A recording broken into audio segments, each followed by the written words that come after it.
Welcome back. आज जो मेरा इम्पॉर्टेंट टॉपिक है वो pregnancy hypertension. Pregnancy induced hypertension जो है वो क्या है, और जो हेल्थ केयर प्रोवाइडर्स हैं, गायनोकोलॉजिस्ट हैं, उनको प्रेगनेंसी इंड्यूस हाइपरटेंशन में कौन सी एहतियात लेनी चाहिए, उसमें हम 4 इम्पॉर्टेंट पॉइंट्स जो हैं वो डिस्कस करेंगे, ताकि जो प्रेगनेंसी इंड्यूस हाइपरटेंशन है उसका प्रॉपर तरीके से उसका ट्रीटमेंट की जा सके, उसकी जो है प्रेगनेंसी इंड्यूस हाइपरटेंशन को कंट्रोल किया जा सके। उसके लिए 4 इम्पॉर्टेंट की पॉइंट्स इस वीडियो में हम डिस्कस करेंगे। पहले देखते हैं कि प्रेगनेंसी इंड्यूस हाइपरटेंशन क्या है। Mostly in recent years hypertension in pregnancy increase. Mostly जो है कुछ सालों में प्रेगनेंसी के दौरान हाइपरटेंशन इंक्रीज होने के चांसेस केसेस जो है वो इंक्रीज हुए हैं। Pregnancy associated hypertension including gestational hypertension हो सकती है।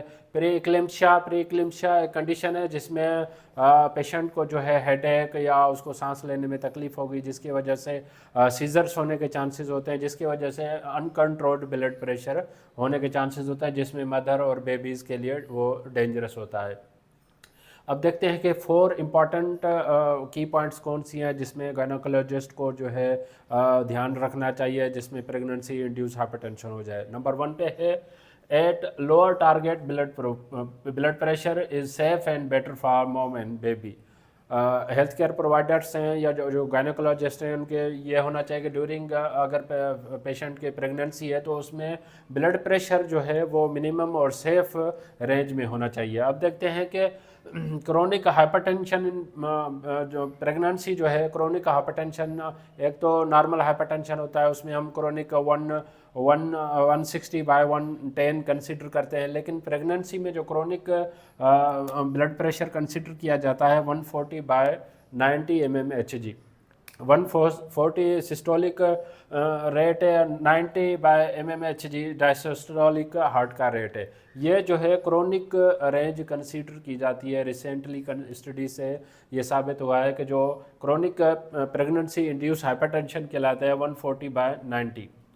अब यह देखते हैं कि सेकंड इसमें यह हो गया कि ब्लड प्रेशर को फर्स्ट पॉइंट में हम मिनिमम रेंज पे कंट्रोल में रखें। Then low dose aspirin 81 milligram reduce preeclampsia in hypertension related illness and death. जब प्रेगनेंसी इंड्यूस हाइपरटेंशन हो जाए या इक्लिम्सिया की कंडीशन हो जाए जिसमें अनकंट्रोल्ड ब्लड प्रेशर हो, तो उसमें हमें एस्प्रिन का 180 मिलीग्राम डोज भी दे सकते हैं पेशेंट के प्रेगनेंसी इंड्यूस हाइपरटेंशन को कंट्रोल करने के लिए।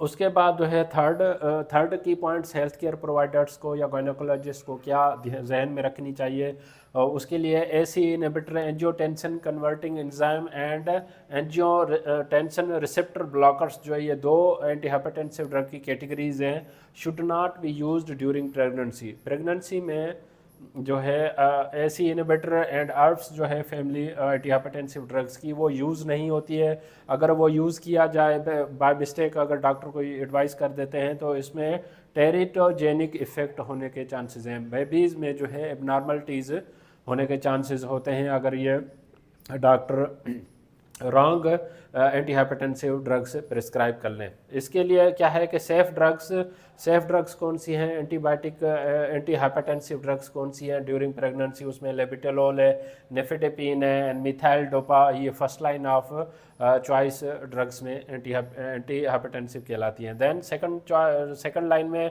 हाइड्रोलाजीन है, क्लोरोथाइडोन है, हाइड्रोक्लोरोथाइजाइड, ये सेकंड लाइन जो है एंटी हाइपरटेंसिव ड्रग्स कंसीडर की जाती हैं। नंबर 4 पे आता है more than 50% of pregnancy related death occurred 7 to 1 years. Mostly जो है 50% जो डेथ होती है प्रेगनेंसी इंड्यूस हाइपरटेंशन में, वो 7 days to 1 year तक होने के चांसेस होते हैं। अब देखते हैं after the end of pregnancy leading causes. Pregnancy induced hypertension हो जाए तो आप जो है प्रेगनेंसी के बाद भी जो है आप डॉक्टर से फॉलो अप लें और अपनी जो है ट्रीटमेंट जो है वो प्रॉपर तरीके से एंटी हाइपरटेंसिव ड्रग्स जो है आप गायनोकोलॉजिस्ट से आप डिस्कस करें प्रेगनेंसी से रिलेटेड, ताकि आप सेम मेडिकेशन यूज़ करें, ताकि ये आपको जो कंडीशन हो जाए तो उसमें आपकी और आपके बेबी की जो है वो सेहत जो है बेहतर रहे। इस टॉपिक से रिलेटेड अगर आपको कोई क्वेश्चन है तो आप कमेंट कर सकते हैं, मैं आपके कमेंट का जवाब दूंगा। अगर आपको मेरी वीडियो पसंद आई है तो आप इसको लाइक करें, सब्सक्राइब करें, दूसरों तक शेयर करें ताकि ये अवेयरनेस सब तक पहुँच सके। Thank you for watching daily.